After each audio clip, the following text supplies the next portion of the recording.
High-efficiency showerheads reduce water use without sacrificing shower quality and ultimately save you money on your water and energy bills. Replacing a showerhead is easy. After you choose the showerhead that's right for you, you'll need to make sure you have Teflon tape, an old toothbrush, a small towel, and an adjustable wrench to get started.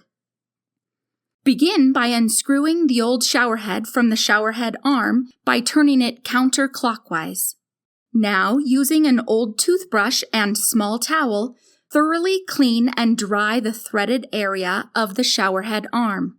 Now, using the adjustable wrench, screw your new showerhead to the arm by turning it clockwise until snug. If you notice leaks after turning on the water, add Teflon tape to the threads of the showerhead arm.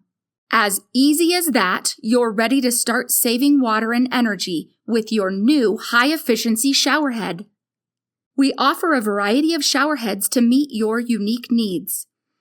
To choose the showerhead that's right for you, visit us at www.amconservation.com.